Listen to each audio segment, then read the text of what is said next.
In the deepest reaches of the snow-covered mountains, where winter forgives no mistakes, a shadow moved through the blizzard and the snow. A mother puma fought against the storm. Her muscles trembled from cold and exhaustion. Snow gathered along her back, freezing into her fur. Between her jaws, she carried something small, her cub. The little one barely moved. His body was stiff, his breathing almost imperceptible. The mother had lost the trail of prey days ago. A territorial fight had left her wounded along her flank, and now the storm had pushed her to the very edge. If she stopped, the cold would kill them. If she kept going, it might kill them too. But a mother does not calculate probabilities. She moves forward. The wind shifted direction, and between the ice-covered trees, something unnatural appeared to her. A warm light, a cabin, the scent of a human. Her instinct screamed danger. For generations, her kind had learned that men bring noise, weapons, and death. The mother puma stopped. The cub let out a weak sound, and then nothing. Silence. She placed him in the snow and nudged him with her muzzle. No response. In that instant, something changed. The wild pride vanished. Only maternal instinct remained. She picked up her cub again and walked toward the cabin. Each step was a betrayal of her nature. But love weighs more than fear. Inside the cabin, Elias Crow fed the fire with dry wood. He had lived alone for more than a decade. The mountain was his refuge and his punishment. He had chosen isolation after losing almost everything. The human world had seemed crueler than the wild. Then he heard a scratch at the door. Slow, deep. It wasn't the wind. It wasn't a branch. It was persistent. Elias took his lantern and walked to the door. He opened it. The wind struck him violently. And there she was, an adult puma, with her cub at her feet. Her two-toned eyes reflected no aggression. They reflected something far more dangerous: desperation. Elias knew what stood before him. One sudden movement, one wrong gesture, and he would be dead before hitting the ground. The puma released a low growl, a warning. Elias looked at the cub. He wasn't moving. He slowly knelt down, and against every logical instinct, he stepped aside and gently lifted the small cub into his arms. The puma crossed the threshold after them. The silence inside the cabin was denser than the storm. Two creatures wounded by the world, watching one another. Elias acted with precision. He moved thick furs closer to the fire, but kept enough distance to avoid fatal thermal shock. He brought warm water, first to the mother. She hesitated. Then she drank. The cub did not react. Elias placed 2 fingers against the tiny chest. Nothing. An eternal second. Then, a nearly imperceptible vibration. A faint breath. Too faint. The man began gently rubbing the little body with a dry cloth. The puma bared her teeth. Elias did not step back. "Trust me," he whispered, though he knew she did not understand the words. But she understood the tone. The cub let out a small sound, a thread of life. Elias prepared an infusion with herbs he had learned to use after years surviving in the mountains. Chamomile, wild ginger root, dried echinacea. He ground the plants with steady hands. The aroma filled the room. He brought a drop to the cub's muzzle. Nothing.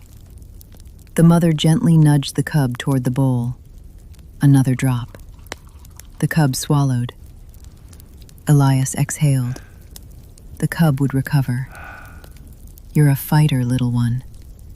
He looked at the mother. Strong, resilient, determined. Elias gave a faint smile. "And you look like the moon in the middle of this storm." Moon. The name lingered in the air. He looked back at the cub.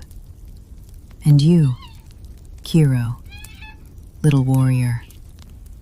He didn't know why he chose that name. It simply fit. From that moment on, they were no longer just wild animals. They were Luna and Kiro.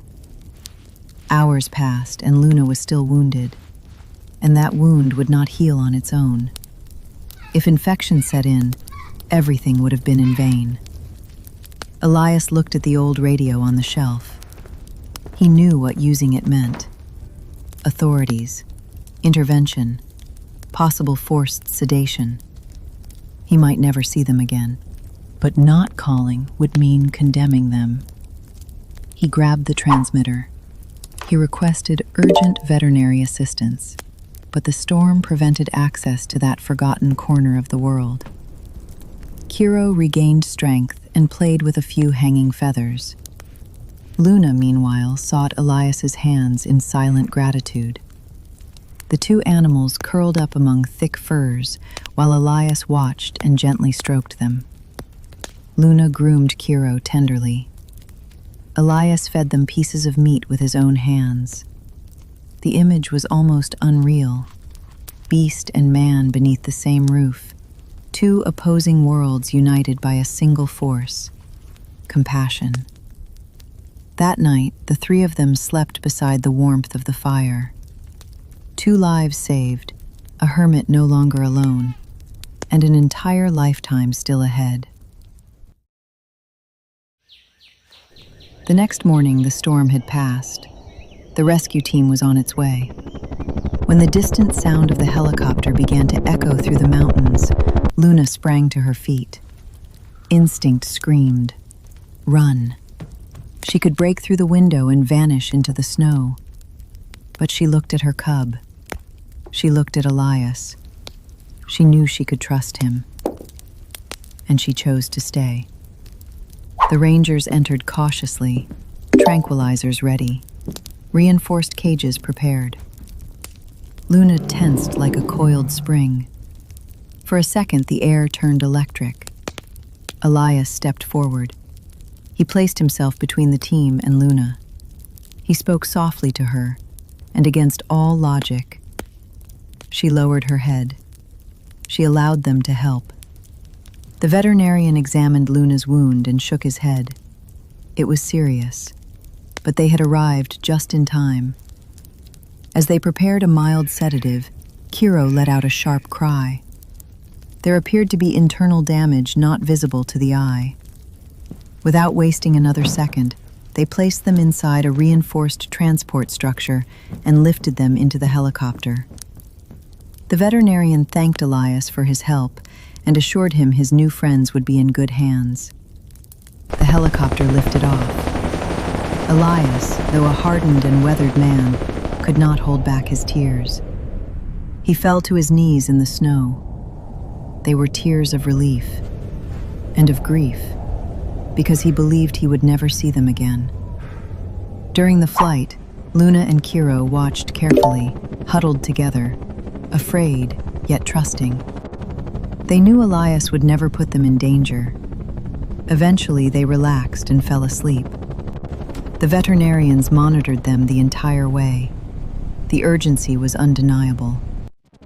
At the rehabilitation center, the lights were bright, and the clinical atmosphere clashed with the rawness of the forest. Luna's wound was deeply cleaned. Sutures, antibiotics, constant monitoring.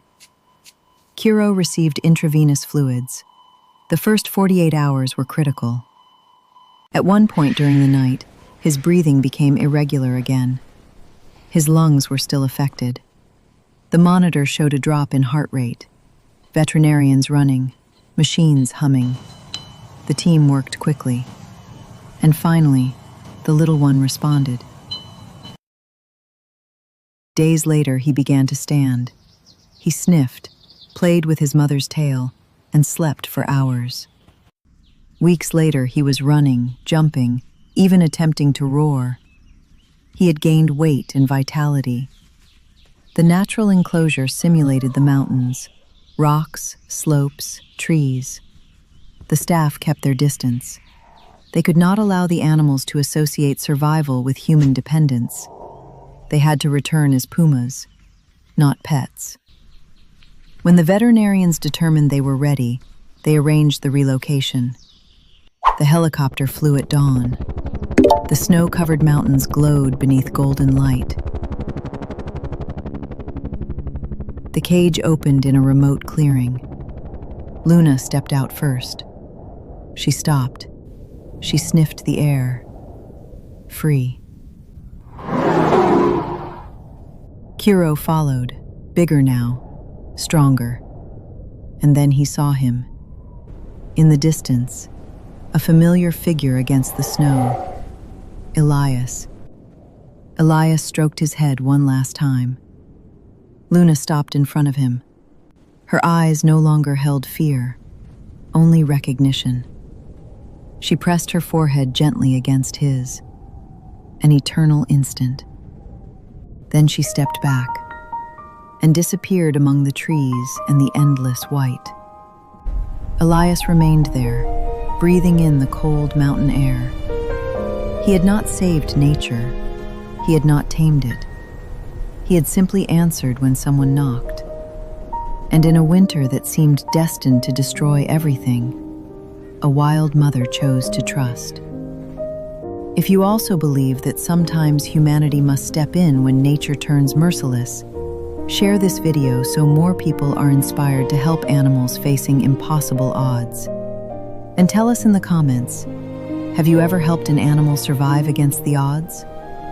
Because when life hangs by a thread, compassion can be stronger than instinct.